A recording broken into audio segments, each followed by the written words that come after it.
Hi everyone, welcome back to Crafting with Slavie.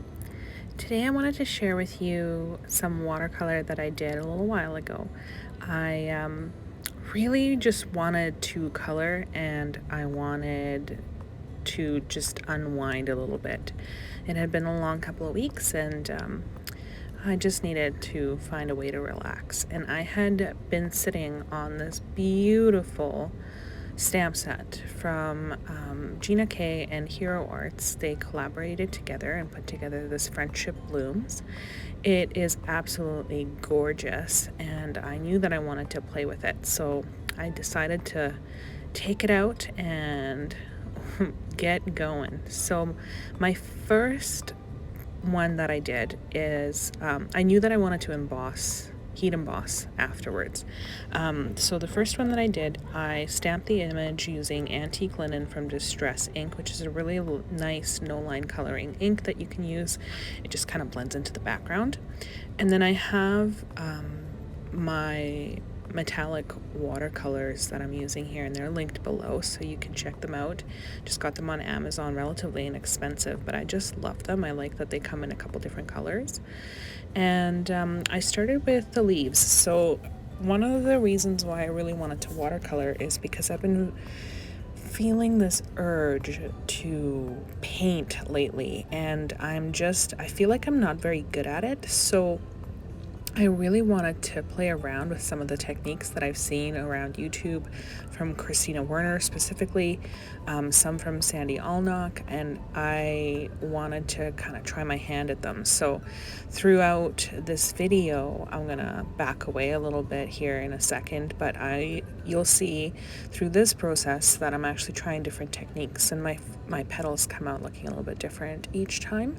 And one of the major things that I was doing here is I was actually leaving room between the petals that I was working on to allow those areas to dry.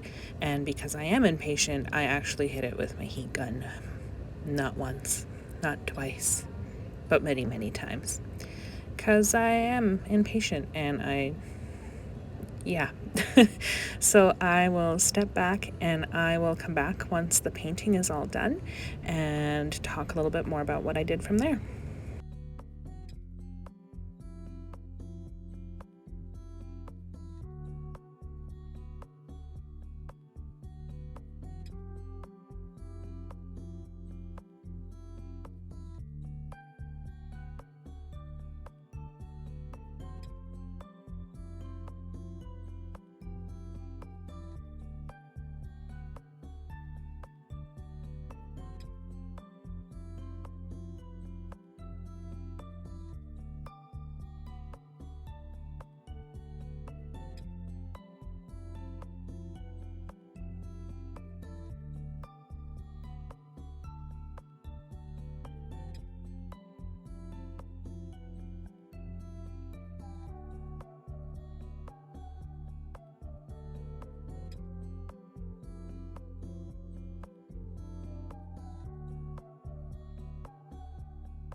All right, so I'm back. I finished the painting and then I wanted to do a little bit of splatter. I didn't paint the background, so I just took some purple because I didn't get a chance to use it, and I really wanted to for this combination of images or colors, sorry. So I just used the paint, the purple paint, to splatter the background, and I thought that it ended up looking really, really great. From there, I returned the panel back to the MISTI and I stamped the same image using my clear embossing ink. And I keep forgetting to use the anti-static powder tool before I stamp these images, which is really to my detriment, and you can see that it's totally picking up this black embossing powder on the sides where the tape was adhered to the panel when I had it taped down. So the first set, like the first layer, sorry, of the heat embossing, it didn't stick all the way. And I don't know if that was because I didn't press hard enough or because the paper had warped.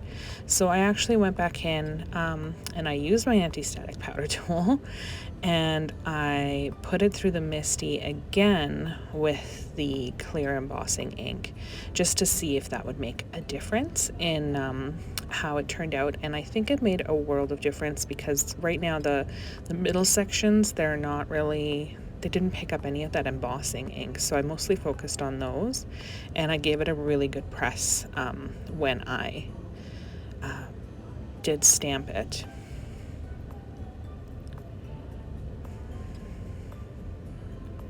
And I actually really like the way this turned out.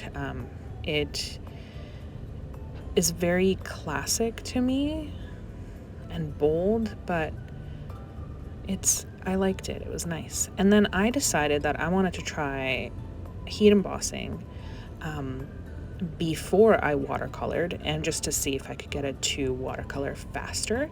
So I kind of did it an emboss resist. I can't speak today, I'm sorry guys. An emboss resist, and you can see that the image, despite not using the anti-static powder tool, ended up working out much better. You can kind of see how glossy it is, and you'll see when I put the powder on. In this case, I'm using gold powder, and this part right here, oh, the best part of heat embossing. I left the whole thing in because I could watch this all day long. I just love how it changes color like that. Oh, as it melts. It's so awesome. Better than foiling. Although, I haven't really tried my hand at foiling, so that's not fair to say. More on that later. Okay, so once that was done, I taped it down to my work surface just on the one side because I wanted to make this just really quick. And I went in, I have two different colors of gold. So I did the lighter gold on the petals, and then I did the darker gold on the leaves, just for a really stunning, simple look. But you can see that this is much faster. I think the first section or the first panel took me about an hour to paint from start to finish, not including the embossing, and then this took maybe 10 minutes, maybe 5 minutes. Don't quite recall. I just know that it was really, really short.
Okay, once all that color was in there, I hit it with my heat gun before I did the background, and I just used the silver for the background. So I concentrated around the flower, and then once I was done that, I actually went back in with water to dilute it a little bit more and spread the wealth, if you will.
All right, from there, I cut, scored, and stamped the back of my card bases there.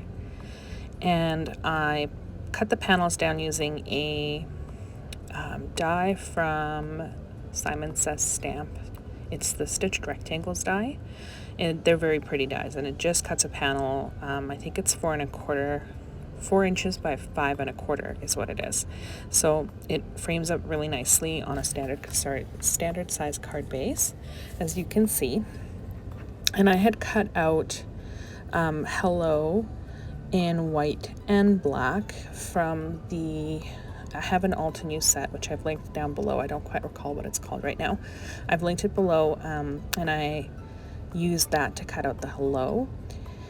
And then I used my Mama Elephant sentiments to cut out the word birthday, or to stamp out the word birthday, and then attach it with a little bit of foam tape to these cards to finish them off. But really, once I was at this stage, I realized that this video was kind of an exploration on when to use heat embossing with watercolor. And I have to say, I actually really preferred working with the panel once it was done heat embossing. So I would highly recommend heat embossing first and then painting. I just found that the heat embossing didn't quite work that great on the first panel, because with the warping of the watercolor paper, it almost seemed to me like the image had shifted, and like it still looks great. And I think at the end of the day, it just comes down to what kind of look you're looking for. And I prefer the clean look of the gold image rather than this one. But I think I'm gonna go back and explore and maybe try out this card again using the emboss resist technique and then go from there. So I'm just finishing off the cards. That was some Nouveau, I think they're glitter drops in Night Sky. And then just attaching my sentiment, and these cards are ready to go out.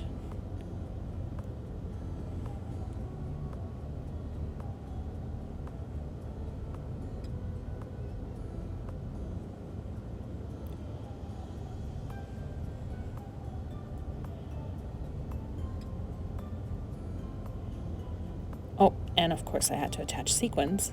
You can't send out cards without sequins, which I'm learning.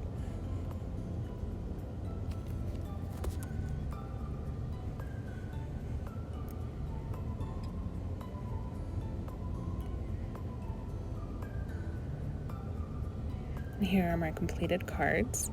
So without the emboss resist, with the emboss resist. I hope you guys enjoyed today's video, and join me again. Hit the subscribe button and the like if you like what you saw today. And we'll see you soon. Bye.